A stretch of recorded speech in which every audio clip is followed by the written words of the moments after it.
One. Welcome to the show, Kale. Thanks for having me, Steve. It's an absolute pleasure to have you on the program. You're joining me from Sydney's northern beaches, I understand. Yeah, I just got back from a little trip to Bali yesterday, so back in the office, ready to get back to work. Yeah, fantastic. And I see your hair's a little bit wet. You've just come out of the beach. Did you go for an early surf today? No, no, been it's a very busy time for me. So a couple of hours work already this morning, followed by a quick ocean dip. I always try and bring the ocean into my life at some point during the day. So Yeah. this morning it was just a quick dip, and it's still a little bit fresh at the moment, which is strange.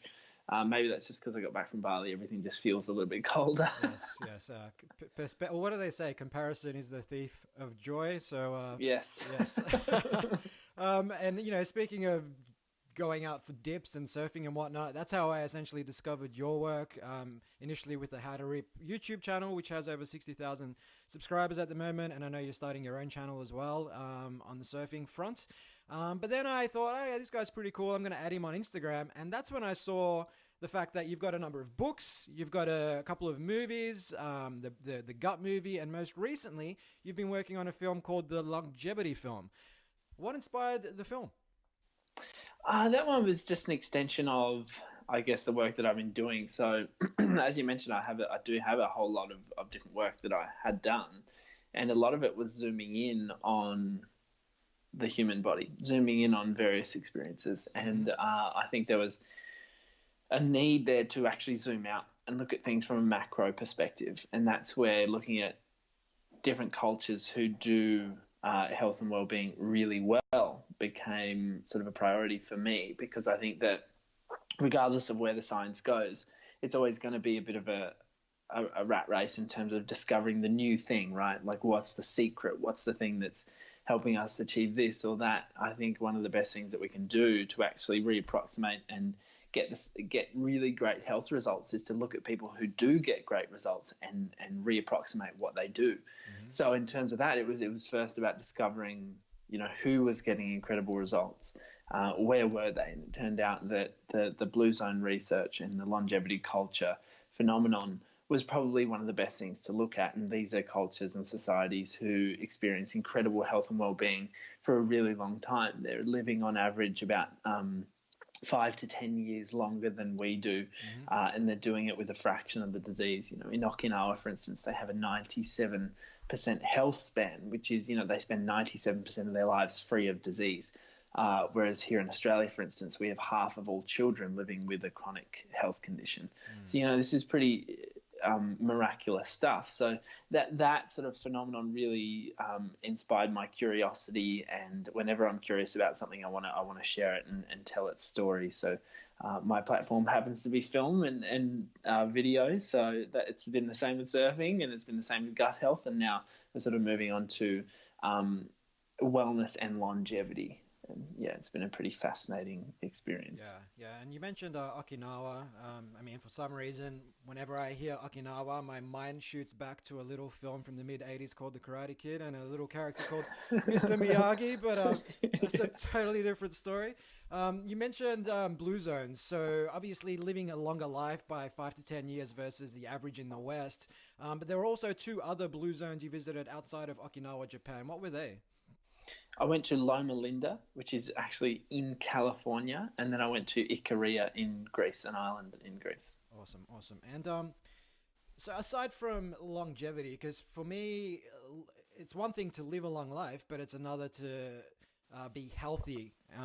Lifespan versus health span, and also be happy. I mean, just to unpack the notion of happiness, because it is quite a subjective measure, and it's something that perhaps we shouldn't be aspiring to feel 100% of the time as well. I mean, what does happiness mean to you?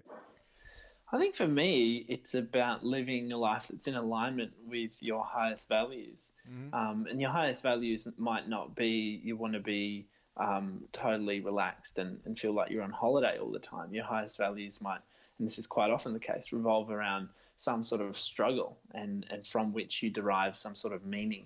Yeah. And that tends to be quite a consistent theme amongst the blue zone cultures, at least, is that a lot of them have gone through very difficult times, And out of those difficult times, they've pulled meaning, and a certain degree of humility and smugness. There's this beautiful, affable people there who you really want to be around. And I think that those are the definitions of happy to me. Is people who are just not not overly worried about much, and from their struggles, that they find a meaning and a purpose, and that gives them a really good stead in terms of their cerebral and emotional fortitude that they can sort of bring to life. So for me, it's just about living a life that's in alignment with my highest values, which happen to be, around surrounding work and family and friends and experiences, and not necessarily money or things, or those sorts of things that we typically associate with being happy. I think a lot of people tend to say, once I get these things, then I'll be happy. When what I realized throughout, especially doing this film, is that if you're not happy during the process, you're probably not going to be happy for a long time when you achieve the outcome. So for me, it's really got to be about enjoying the process, and that's why I love filmmaking. Yeah. That's why I aspire to be in this industry and be surrounded by hopefully some of the best in the space as I sort of progress. Awesome. Yeah, and there's definitely a few parallels I can draw from there. One being Ayn Rand's Atlas Shrugged, in which she says that happiness is the achievement of your values, or living in accordance with your values. Another would be Viktor Frankl in Man's Search for Meaning, when he says happiness must not be pursued, it must ensue out of how you live your life, essentially. Whereas the chemical state of happiness is essentially a fleeting state, as is sadness, whereas most of the time we're in that space in between, homeostasis, right? So essentially, when you're talking about finding meaning in struggle, what kind of things did you unpack? And I know you posted something recently on Instagram from a village farmer there, where they find meaning in their work, and their work is not easy, particularly during those summer months. Yeah, and I mean, if you go back even further, in somewhere like Ikaria, it was really ravaged by World War II. The same with Okinawa, in fact. There's still an American base in Okinawa, which has brought in a lot of Western influence into the country, into the island. Sorry. So these were times when some villages starved because of blockades during the war, and they didn't grow enough of their own food, so they starved.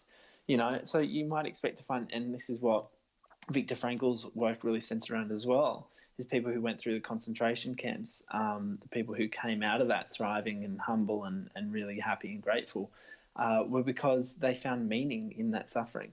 So I think that was a big occurrence in the longevity cultures, and there is this, there's just this really nice smugness about the graceful ages, anyway, that I met, between 60 to 100 years old. These people do bring a very strong-mindedness, but at the same time a very big element of humility to the way that they live, and that's brought to their work. Like Elias, for example, who you were referencing in my Instagram.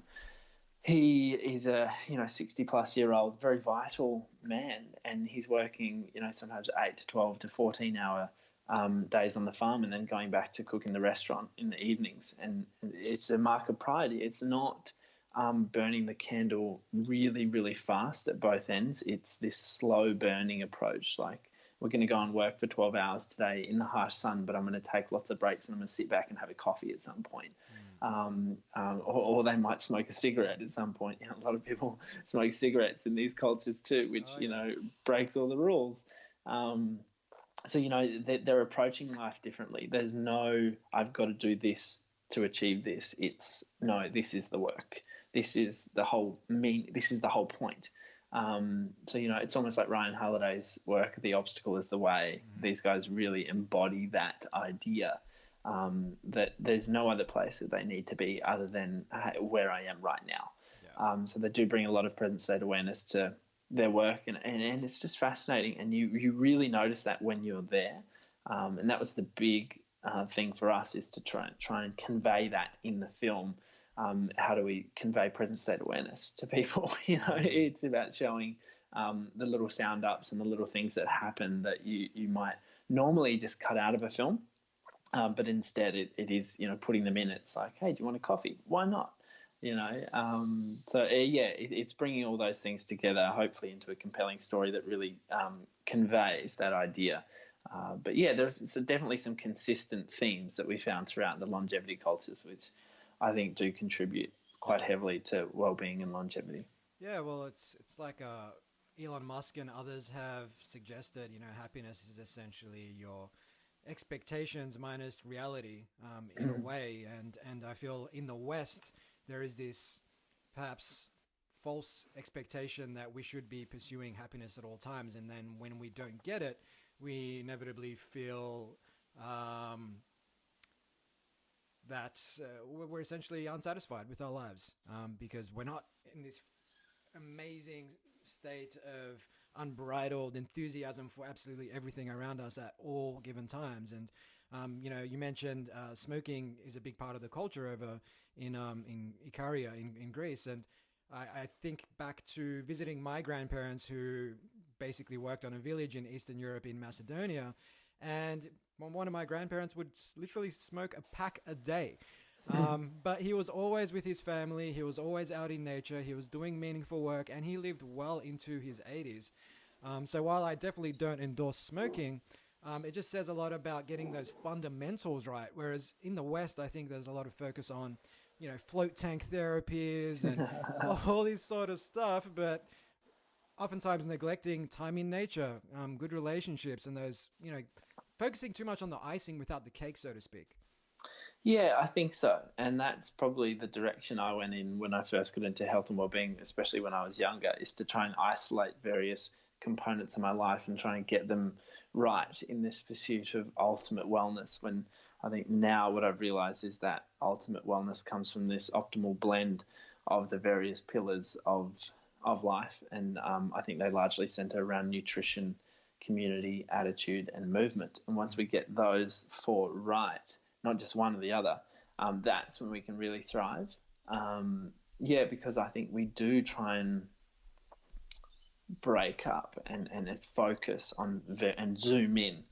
Again, going back to that idea, on various aspects of the human experience and obsess over them. There's a lot of fanaticism when it comes to diet, for instance. We know, you look at anyone's Instagram who's a vegan or whatever, it has to be in their Instagram, right? It's part of their identity is what they eat. And that sort of approach, it just doesn't work for long-term health and well-being. And it's so funny seeing, just posting some stuff on social media. For instance, I posted that really fast cut of, hey, if you want perfect health, this is what you've got to do. And at the end of the clip, I say, well, that's what I used to think. So I kind of undo everything that I've said, with this sort of, underlying message like, oh, well, hey, maybe that's not the case. Anyway, because in the video I say, have salad and it better be protein and fat or something. Yeah. You can see all the vegans like immediately stop watching the video and comment, because they're like, no, I disagree with you. So it's really funny to see us get so caught up in just one aspect of health and well-being and longevity, and that's diet, when there is so much more. If you can eat the perfect diet, you can sit alone in the corner drinking your green smoothie, but your friends sitting around the bar having a beer might actually be healthier than you are at that given time, because they're conversing with each other, they're engaging with each other, that they have this cascade of neurochemicals that release because they're actually with friends and they feel secure and engaged and loved. So I think we've really got to shift the way we look at health and well-being as an individual pursuit, that arises from digging and trying to force things to happen, to one of more of a community approach, where health and well-being kind of ensues as a byproduct of us actually pursuing more community-minded pursuits, if Yeah. that makes sense. No, that makes a lot of sense. And you mentioned the four pillars of wellness, essentially: nutrition, community, attitude, and movement. And on community, I mean, if you zoom out several hundred years ago, thousands of years ago, even, we used to live in tribes of maybe 50 to 100 people, and we'd get everything we needed from that tribe. There'd be the village jester, there'd be someone you turn to prepare food, there'd be all sorts of different roles in that tribe. And nowadays, it's so easy for us to go to the office, maybe speak to the same 2 or 3 people every day, go home, turn on Netflix, and just veg out and look at our phones. I think the average person spends 3 hours a day looking at their phone, which equates to about 6 weeks a year, literally just mindlessly scrolling most of the time. So it feels like that community, tribal aspect that used to be such a big part of humanity for 150 odd thousand years, over the last, say, century, has kind of dissolved. And now we find ourselves often living in apartments on top of each other. And instead of saying hello to our neighbor, doing everything possible to avoid having to say hello. So, I mean, what kind of role is that playing in the health epidemic that you spoke of at the start of the show in the West? I think loneliness has been identified Yeah. quite recently in the latest research as being a major killer. It's worse for us statistically. It's worse for us than obesity, smoking, and substance abuse. It's quite a insidious sort of underlying thing that we don't talk about enough. Most people feel quite lonely because we've started to. 10,000 years ago, we were in those tribes around 175 interdependent, related individuals with sharing-based economies. Now we've gradually, since then, been broken down from tribes into family groups, and then from family groups into individuals. And this is what Daniel Vitalis spoke about when I interviewed him for the film. This has become to the point where all our devices have the word "I" in front of it, right? It's not the Wii phone; it's the iPhone. Yeah. So this is really breaking us down into individuals, and the way we engage with the world, the way we observe things, is always from a me perspective. So that's changed, and I think we're seeing the results of that. Biologically, we're still living in that period where we did engage with other human beings every single day, and we had a much more community-minded approach. But we've kind of been, I think, baited, and we've taken the hook, line, and sinker on this whole thing that we need to pursue happiness from a me point of view. And again, this goes back to the whole idea that no, that's often not the case. I think a lot of self-care, instead of meditating, we should be going and have a conversation with friends. And this is not all the time, I'm just sort of saying.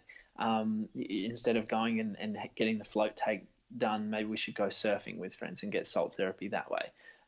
Instead of going, hey, I need time out to be alone and like recharge and blah, blah, blah, maybe it's having a dinner with family.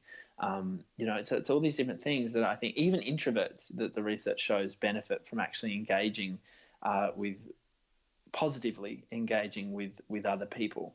So there's no really getting around this. We need to see people, and we need to see people every single day. When you bump into someone that you know and you have a good quality conversation and you feel engaged and you feel loved and secure, there is a cascade of neurochemicals that gets released, dopamine, anandamide, oxytocin, all these really powerful chemicals that not only have an impact on the brain but the rest of the body as well.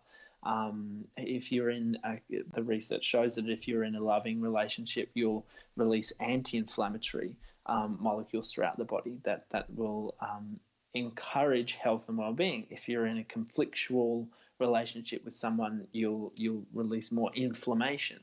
So we need to start appreciating this a lot more, and that's where we need to actually bring in daily habits. And if even better, multiple daily habits that actually get us out conversing and engaging with people. This is something that's been massive for me because I work from home and I often work alone. So for me, it's about bringing in daily habits. So for me, it's going to the same 3 cafes up here on the northern beaches at least once a day. So going not to 3 a day, but going to one of them each day. just to get out of the house and go and chat with people. And we moved house since we got back because we wanted to be closer to the community and be around friends. And now we can't even walk down the street without bumping into people. Last night we were going shopping. We got back from Bali. We're exhausted, right? But we go to the shops to restock the fridge, and it's like bumping into everyone in every single aisle. It's like, hey, how you going? Hey, how you going? Hey, how you going? Yeah. Those sort of things are so important. We undervalue them because we don't know the consequences of not having them in our lives. And I think the consequences are we're incredibly lonely. We're not doing well, especially from a mental health point of view. I mean, we have over 300 million people around the world with depression, with suicide becoming a major killer, especially of our young people. It's the leading killer of young men, for instance. We need to actually address these things, and we're not doing that right now. We think the answer to community is having a community of numbers on our Instagram account. It means nothing. Community is actually in-person, interpersonal relationships, looking at someone in the eyes, giving them a hug, saying, hey, how are you? It's not just sending them a text. The research shows that when we receive a phone call or we look at someone face-to-face, the benefits are far greater than receiving a text. So we really need to flip that. Everyone's talking about mental health online, but no one's talking about it in person. Why is that the case? There's all this, are you okay, online. It's like, well, hey, why not pick up the phone? Why not go to someone's house? Hey, are you okay? We just don't have these conversations, and we need to, because the research shows, and also I think the film will show, that we ignore them at our own peril. Yeah. And I think something you mentioned there about having those face-to-face conversations rather than it being, are you okay, online, having that vulnerable conversation face-to-face does something, even if that conversation doesn't lead to a resolution, getting that stuff off your chest. And then the other person actually saying, yeah, I'm going through a lot of stuff as well. And then realizing that we're all going through a lot of stuff. None of us is Superman or Superwoman, or Supergirl or whatever. That realization is actually quite liberating, because then you're like, oh crap, everyone's the same as me. And then you don't feel as lonely anymore, as if you're the only person in this planet of 7 billion plus people that feels the way you do. Totally. And it flips the switch too. It flips it from going, oh, why am I suffering, to going, oh, hey, maybe this is the whole reason. Maybe this is the whole point of the experience, is to suffer and grow and be confronted with problems that match your current state of awareness and capabilities. And those problems never go away. They only grow to match your new level of capability to the degree at which you allow yourself to move through them. So I think that is so important. And you're right, that's a major point. Even if solutions aren't reached, just the conversation is going to be extremely beneficial. Yeah, and I mean, you touched on the obstacle is the way earlier, and there's some research that's known as the Dodson Law, which finds that the relationship between stress and performance, it's kind of like an inverted, it's essentially a bell curve, right? Where no stress is actually not good for you, because you're just kind of like vegetating, whatever, just like a jellyfish essentially. Too much stress is chronic and has all sorts of adverse effects on the body and on the mind. But then the right amount of stress is actually where you get into flow and do your best work. It's how you catch a wave. Like, there is no positive outcome without some stress, and realizing that stress or difficulty is necessary to achieve great things or to live a great life. Once you realize that, it's like, oh, okay, I need to go through this thing for this to be difficult. Like I mentioned before the show, I took up surfing at the age of like 34, and the first 10, 15 times I went out, it was like this Herculean effort, right? I was like just falling over. I'd look over at some kids like 1/3 my age, effortlessly riding barrels. And I was like, man, at that point, I could say I'm just not made for this. But knowing that anything worth doing is worth doing poorly until you can do it well changes the game. And I'm like, I just don't get it yet, but I will soon enough, like as long as I keep getting back up. And it's having that relationship with adversity that I think maybe a lot of today's kids aren't getting, because we're living in this sort of participation trophy generation where everyone gets a trophy. And if everyone gets a trophy, you kind of expect that you'll always get that trophy until you enter the real world. And then you're like, oh no, where's my trophy? And then you can't deal with it. So I know there's a Yeah, lot in that. yeah, no, I agree, and I'm not one for equal outcomes. I'm very much one for equal opportunity. But Yes. the moment we try and the moment we try and dictate outcomes to people, I think we strip them of their emotional fortitude, and that's what we've done to a very large extent. We have a large degree of entitlement factor, Mm-hmm. going on within, particularly within Western cultures, and I think often it takes quite a scare or some sort of big moment to actually break that apart. Sometimes it's travel. For me, it certainly was travel when I was younger. And how do we cultivate that on a widespread scale? I think it is going to be having these sometimes difficult conversations of going, hey, how do we put people through tough times whilst keeping them safe? And there's a lot of analogies. I think sport is a massive, massive tool there, and potential intervention to actually teach people and generate fortitude. Because in sport you lose, you struggle, you have to learn. You're often at some point you're the worst in the room. So there's all these different philosophical underpinnings to sport, or learning any skill, in fact, that we can use to enhance that degree of sustainable fortitude. We're always doing these little things now, and we're trying to look after people and nourish them, and that's all great. But at some point, we need to, induce some sustained growth in them, and prop them up to be able to thrive for the rest of their lives. And I think in the longevity cultures, they do that because life is tough. It's not that easy. They're not sitting back, sipping cocktails and hanging out on hammocks in the Greek islands. They're working. They're working very hard. I spoke with Yorgo, who's an 88-year-old beekeeper, and he's got a big sort of warehouse operation. And a lot of people that work for him, and he was saying it's just like being an athlete. If I stop moving, I'll start dying.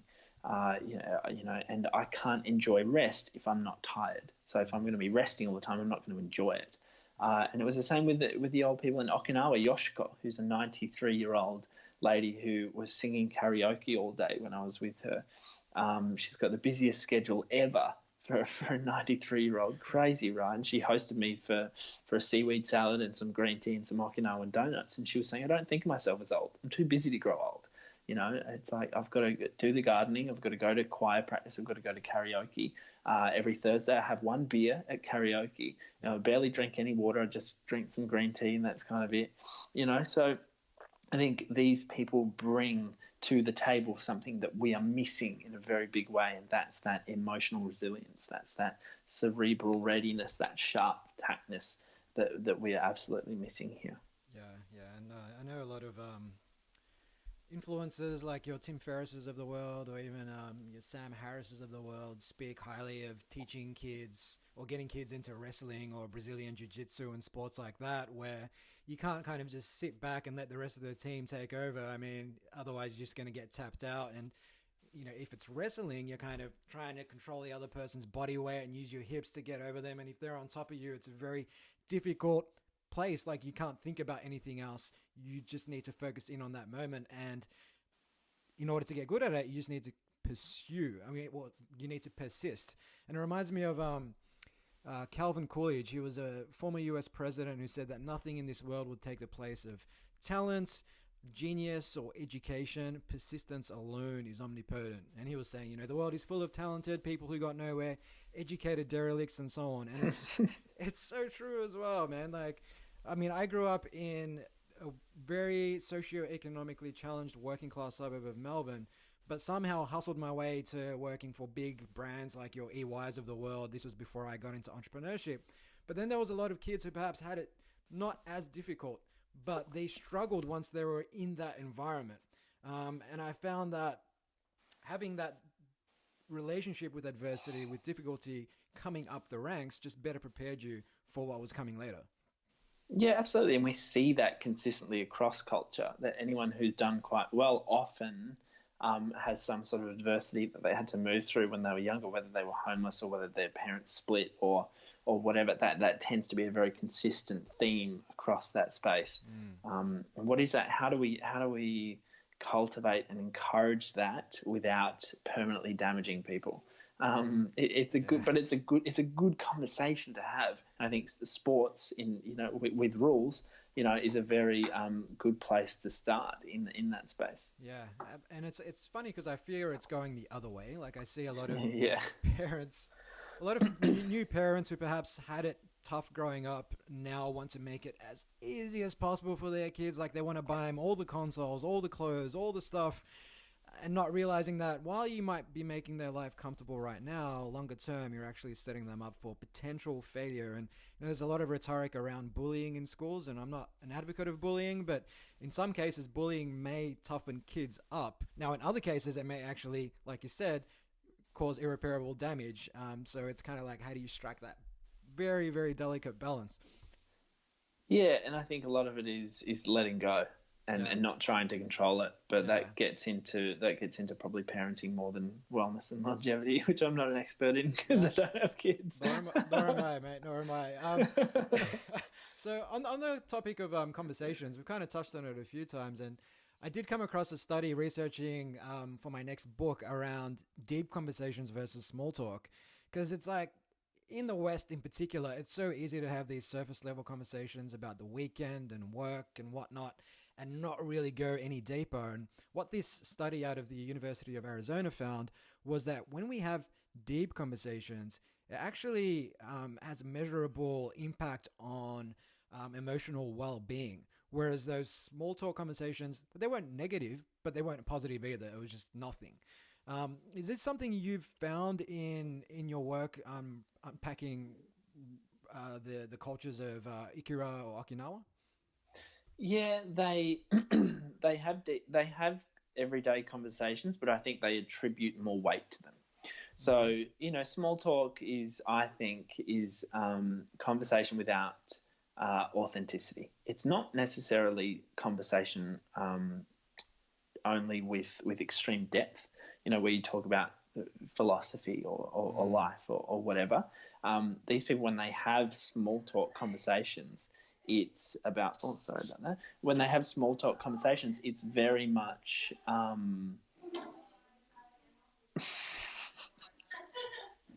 Emma? Oh, okay. Sorry, I've just got a valuer here to look at the place. We can pause on the recording, can't we, Steve? Yeah. All good. Okay, all cool. good. Give me a second. I'll just work out the next steps. I might just have to sit outside. Sweet. I'll go outside. Hey. Where are y'all, please? All right. So, okay, cool. Recording resumed. I'll start from the start of that question. Okay, cool. Okay, so in this new little location, I think what they do in these cultures is they attribute these small conversations a lot more weight than we do. And I think small talk is conversation without authenticity, not necessarily conversation without depth. It's just in these cultures when they ask a friend, "Hey, how are you?" It's a very significant question. It's like, "How are you doing? Do you need help from me right now? What's going on in your life?" So that I can listen and learn and know about you and know what's happening. In Okinawa, when I spoke with Yoshiko, they were sort of saying how when they have conversations, it's a lot of the time it's very positive, and that's just because they want to make sure that they're just having a positive experience with one another, and that doesn't mean that they don't talk about their problems, but it means they might put a positive or a funny swing on their problems. So I think that we can achieve impactful conversations with small talk, but we just need to attribute more weight to them. Like, for instance, when I go now walking down the street here in Avalon and I bump into someone that, is more of an acquaintance than a good friend, when I ask them how they are, it's now a much bigger question for me. And it's a much more deeply engaged conversation that ensues, even though it might fall under the category of small talk. So I think that's what I think is the case, because in these cultures, they're not having really deep conversations all the time. A lot of their stuff is a lot of their interactions are very much daily interactions. like, hey, how's it going? Hey, what's the weather going to do this weekend? you know, Yeah. and it's been a very dry summer. What are we going to do? So they are quite basic and simple conversations, but they just attribute a lot of presence to them and a lot of weight. And I think that's where the benefits come from. They're doing them multiple times a day. They might have a really big day of work, but they'll see someone and they'll say, okay, hey, I'm going to stop. Work can wait. I'm going to sit down with you. I'm going to have a coffee with you, maybe for 1 or even 2 or 3 hours. This is just the way they work in those cultures. There's always time to have a conversation, whereas I think when we engage in small talk, it's like, hey, how are you? Sorry, don't have a time. See ya.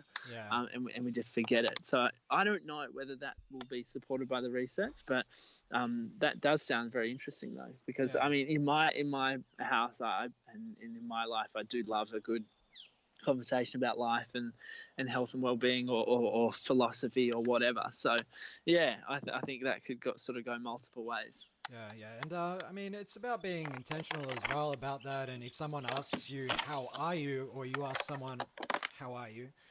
Perhaps digging deeper and asking those follow-up questions. And, well, why are you are you really good? Or if someone asks me, how are you? Well, I'll tell them, like, be vulnerable. And then being vulnerable will develop trust and hopefully open them up to actually sharing more as well, which is what I've found when I've gone off to, say, 2 or 3 days sort of retreats where people are just more vulnerable with each other, and you walk away from those events just feeling charged because you had so many substantive, meaningful conversations. And you mentioned wanting to have conversations about philosophy. What I started doing this year was, like, once a month initially, bringing people over to my house to just riff on a topic, like what will it mean to be human in an AI world or something like that. Just like geeking out on stuff like Joe Rogan 3-4 hour podcast episode style, right? But with no recording. And it's just interesting seeing how people respond to that afterwards. Be like, man, that was so good. I haven't had a conversation like that in so long. And it's just kind of sad that people don't have those conversations. Like, they can go weeks, if not months, without those types of conversations in their lives because they're just so used to that sort of, how are you? Good. Gotta go. Busy. How's work? It's busy. So busy. Crazy busy. Which is just default response that we have to everything, which more or less says that we're out of control as opposed to actually being effective. But I think it comes back to engagement. I think what you're talking about is engagement. Yeah. The people in these cultures, that the elderly especially, are so engaged with what's going on. They're not just drifting through life, not concerned about their environment. They're very concerned about the island. They're concerned about the people on the island. In Okinawa, I've met a 102-year-old who read the newspaper every single day, and she was particularly engaged with the American naval base and that being there. She didn't want it there. And that problem gave her a little sense of purpose. And I think when we open up ourselves to those experiences that do give us a strong sense of purpose and engagement and curiosity, then we are it gives us a reason to stick around, and it gives us a reason to function well. I think a lot of us fall inside the trap of, hey, I'm just going to move through life and survive today. Because I'm so busy, I've just got to get through it. I've got to get all this stuff done, and then I'm going to get to bed because I'm exhausted. What I think we need to do is start to shape our lives in a way that opens up the door for more authentic expression of who we are. Because when we do that, we're going to be more engaged. We're going to feel more engaged. For me, it's it's film, and it's all the troubles of film, and it's all the joys of film as well. I've got to engage with all those different areas in order to succeed. I mean, at the moment, I'm managing animations in the film. I'm doing the final adjustments on the timeline literally today as we speak, before dropping the file off to be mixed and turned into a cinema file. I'm managing the book that's being done and accompanying the film, the longevity book, and we're also now looking at the next projects of how we're going to get funding and work with the government and work with education programs to do some stuff on kids' health, and then also do my narrative stuff, my fiction TV series that I want to make out in the country in South Australia. So it's a very, very different things. And I could just go, hey, this is too stressful. This is too stressful. I've got too much on.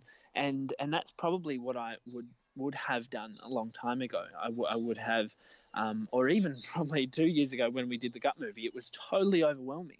and I didn't thrive during that process. But now being armed with this new perspective on how to live a life that is engaged, that does appreciate the essential pillars of well-being and longevity, I feel like it's been a much easier process, because even though it's been frantic and hectic, I've been approaching it with a steady state, and this great sense of calm that has only come from a new perspective. It hasn't come from taking a tablet or taking some adaptogenic herbs that calm me down or taking some Tulsi tea. It's been about perspective. So I think when we do that, we are going to generate a much more engaged population, and in order to do that, we need to encourage people to actually live a life that is in alignment with what they really truly want to do. And if you want to work out what that is, you ask yourself the question, what do you think about all the time? What do you daydream about? What would you do regardless of money, of being paid for it or not? For me, it's film and surfing, and so I've built my life now around film and surfing, and I will continue to do that. And I hope that keeps me engaged and on purpose, and then inspired to look after myself from a nutrition and movement perspective as well. Yeah, and I think what you've talked through there kind of dispels some, I suppose, false dichotomies, if you will, between that calm perspective and ambition and achievement. Because some people might think, oh yeah, but if I take this approach, I'm going to lose my edge, right? But if you look at whether it's Stoicism and the writings of Marcus Aurelius, or even Taoism, where phrases like the contented man is rich are quite fundamental to that whole sort of belief system. Being contented doesn't mean that you suddenly quit everything you were doing and just go, sit on a hammock in the Greek islands, like you were saying. It just means that you can then operate or navigate the world with a sense of calm. That means you can actually make better decisions and focus on getting shit done without becoming overwhelmed and stressed and reliant on all sorts of antidepressants just to survive. Yeah, and I think it's not even just antidepressants that we medicate ourselves with. It's social media, it's wine, it's and people in these cultures drink wine, by the way. But it's binge drinking. It's smashing ourselves at the gym to punish ourselves for eating too much the day before. We tend to oscillate between extremes here in the West, and what I think optimal or graceful ages do, and people in these longevity cultures do, is they operate at a more moderate intensity throughout their entire life, and in doing so, they burn that candle slowly, and they reach a ripe old age, and they do it without getting sick. Whereas us oscillating between extremes, we just get sick. We burn out too easily, and we need to start avoiding that, and that starts with a new perspective. Yeah, couldn't agree more. And I mean, you mentioned these communities drink wine, and I know they drink a lot of wine, and they love their goat's cheese and their olives and whatnot. I mean, were there any sort of lessons from on the nutrition front that you took out of these communities? A big thing for me that I was surprised by, I actually thought going into it, I was like, I'm probably going to have to discard a lot of my nutrition ideas. But I did to an extent, but one thing that really struck me was the amount of organic produce that these guys are consuming, and most of it homegrown. So a lot of the people in Okinawa and Ikaria, for instance, grow their own produce, and they do so organically. When you even mention the idea of putting chemicals on their gardens, it's like, no way. That stuff is poisonous. We're not going to give it to ourselves or give it to our children. And they value growing your own food. It's a mark of pride to be able to grow your own food and supply your family with that food. So that's a big, big thing. And then in Loma Linda, which is essentially part of Western culture, there's no geographical boundary separating Loma Linda from the rest of California. It's a Seventh-day Adventist community. That's the biggest difference between them and the rest.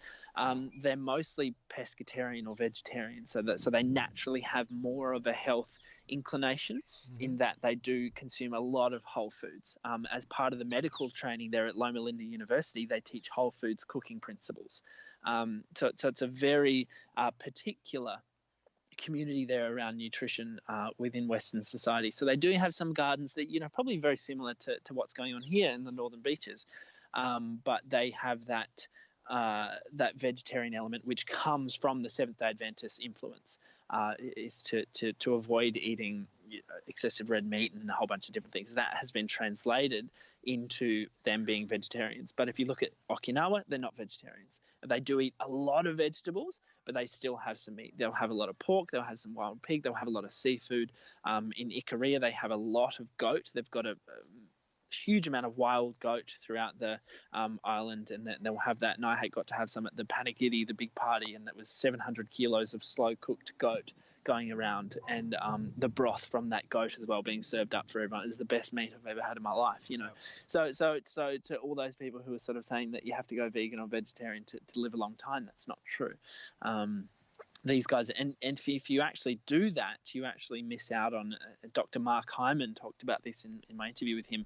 Leucine is one of the very important amino acid that we need, particularly in younger years and also older years. And if you see vegans in older years, they tend to get very thin and very frail.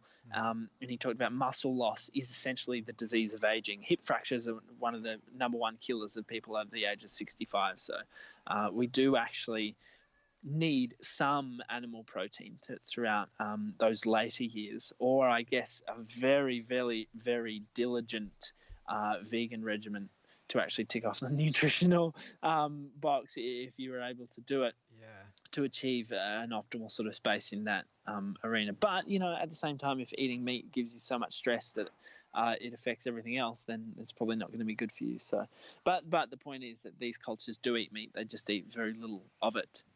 You know, I'm talking maybe 15% of their diet comes from meat. The rest of it comes from a slow sort of approach, seasonal, local, organic, and whole foods. Mm-hmm. Oh, love that acronym. It's interesting what you say about food, because I guess nowadays there's a lot of tribalism even when it comes to food. It's like I'm a vegan, I'm paleo, I'm keto, I'm this, I'm that, and people wrap up so much of their identity in this thing, oftentimes at the expense of just working their way towards what is best for them. And you know, it's the nature of science. It's like the physicist Richard Feynman said, we can never be sure we're right. We can only ever be sure we're wrong. And the aim is to get towards more right by falsifying hypotheses. And so what we are today, we might think we know something about diet, about work, about whatever, but by opening ourselves up to constant testing, adaptation, iteration, we'll get towards what is most right for us. And that also applies with nutrition, right? And just having that open mind goes such a long way. It does, and it's very difficult to study diet. You can only do it observationally unless you trap people in a room for 6 months and then even 6 years to look at long-term effects and control everything that they eat. It's almost impossible to study diet. The best thing I think we can do is look at cultures who eat commonly amongst common themes. And look at the results that they're getting. And if we look at people who consume a more Mediterranean style diet, that is a bucket load of fruits and vegetables, some nuts, some seeds, a little bit of goat's milk or whatever, and some eggs and a little bit of meat, then they tend to have really a far better health statistics. And I mean, there was one study that I thought was particularly interesting in down at Deakin University, down where you are, that used a whole foods Mediterranean style diet to actually reverse depression in 33% of patients. And this was serious depression, major depression. And they did that by assigning them a diet. But you also have to go, well, hey, what are the limitations to that? What else did these people do when we sent them away with their dietary plan? Did they actually stick to it? You know, so there's a whole bunch of caveats that come in with any sort of dietary science. But again, for me, that goes, okay, well, hey, let's forget about that. Let's go, hey, who's doing things consistently? And let's go and see what the results they're getting are.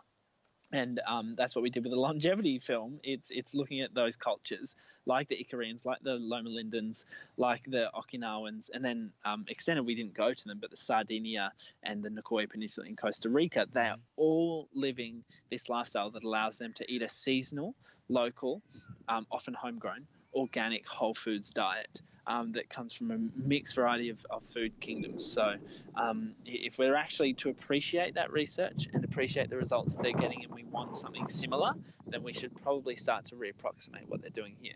Yeah. And this is my version of reapproximating, is that little garden patch right there. Awesome. It's just little tiny things that we bring into our lives that have a massive difference in the end. Yeah, they do. And, even being from Melbourne, at least once a week I like to drive down to Ocean Grove, which is perhaps the closest surf beach to where I live. It's about an hour and 10-minute drive. And just going out there for a couple of hours, usually for a sunset surf, just changes my whole disposition. So like that veggie patch in your backyard, like that surf once a week at least, I am just a totally different person coming out of there. It's like the water just washes away any sort of negative anxiety or whatever that I had, at least for a 24 to 48 hour period. It's amazing what it can do for you. It's incredible. That's why I surf every day, and that's why 100 meters that way is some of the best surf in Sydney. So 100 meters is preferable to an hour drive, man, that's for sure. Yeah. It's funny what you say about veganism as well, and at the risk of offending a few vegans, it's funny whenever I ask the question, well, where are you getting your protein from? And the answer oftentimes is, I just have nuts. And I think, well, you got to eat a lot of nuts to make up for, say, one chicken fillet. And you're going to, not only is it nuts, but nuts come with a side of carbs and all sorts of, and fats. And fats can be good for you. And I eat a lot of nuts. But at the same time, it's not apples for apples. It's about really educating yourself about, well, are you substituting meat with something that's exactly like it? Or is it totally different with just a bit of protein? Yeah, and I mean, I can speak from experience here. I'm not a critic of veganism as an approach. I'm actually just a critic of fanaticism, and that whole sort of religious style approach to food. Because I used to be a vegan. I was actually a raw vegan for a year, Wow. and it was really good for me for 6 months, and then over the next 6 months, I actually began to decline. And that's when I started listening to my body and actually consuming some animal protein again. And again, it really comes down to, it's not about what is right or wrong, because that's going to be different as per the individual. Mm-hmm. It needs to be a conversation about what are your goals and what are the outcomes you want to achieve. And then that's when you sort of decide your approach. And for these longevity cultures, they're not going, I want to be shredded. I want to be, I want to be super lean, and I want to activate my testosterone levels. So I'm going to fast every morning. They don't do that. They just have a tradition around food, and they follow that. It's and then if they wanted to get shredded, maybe they would do keto, but they don't. Yeah. If they wanted to look after animals and not be involved with any sort of killing of animals, then maybe they would go vegan. But that's the key thing, is that we need to consider the results that we want to achieve, and then live a life that's in accordance with that. And that probably, again, we're zooming in on nutrition now. That's the same with everything. What do we want to achieve in life, and are we living in alignment with a way that's going to help us do that? It's a pretty, if we strip everything back, it's a pretty simple question. Yes, but oftentimes common sense isn't so common, right? So No. especially in the West, where our common sense has been, I guess you could say, polluted by lots of materialism and whatnot, particularly through various media channels, which has only been amplified by social media, which unfortunately a lot of kids are seeing as a surrogate for self-worth in some ways as well. Yeah, and I think it's a shortcut to feeling like we belong. Is to identify with something. So this is why we see such a large split in politics, for instance, and also in personal politics to the left and the right. You're either extreme right, you're extreme left. Yeah. No one's commonsensical, logical, centered anymore. And to be able to be centered, you need to be very comfortable with yourself and go, hey, yeah, you're right, but you're also right, because I can see where you're coming from. Yeah. That takes a lot of self-worth, I think, and people unfortunately don't have a lot of self-worth. So when they see an easy access point to a tribe, they'll jump for that, because we are so lonely, because we are not comfortable anymore. Yeah. So it's understandable, but I don't think it's going to lead to long-term health and happiness for a lot of people. No, and it is easy to look for that fast track to moral righteousness just by Yeah.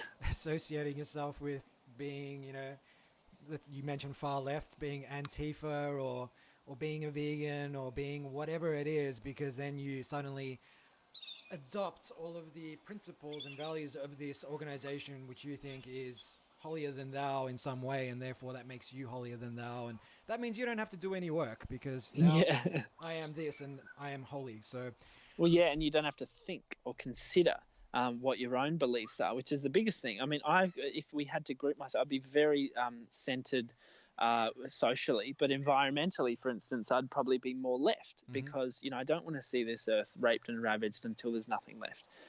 You know, so to be able to swim in your own lane is such a powerful approach to life, because it makes you feel comfortable with who you are, and it encourages conversation and discernment and thought and consideration about everything, and that's ultimately going to lead to only a more informed approach. yeah, and on maybe we can wrap up with this, Kale, on challenging your own beliefs. How has making this film challenged your own beliefs or your own approach to how you manage your health? Totally, everything, literally every aspect of life, and that's, I think, it is a mark of pride for me in a way that I'm so open that I can reinvent the wheel constantly and document that and be open to. I mean, that's probably one of my driving forces behind these films, that I'm just curious about things, and I'm very open to new ideas and changing. So for me, you know, around nutrition, I thought it was going to change a lot, but it's very much been reinforced around the slow approach, so the seasonal, local, organic approach, and very much a growing your own approach. I think that is a very empowering, liberating health tool.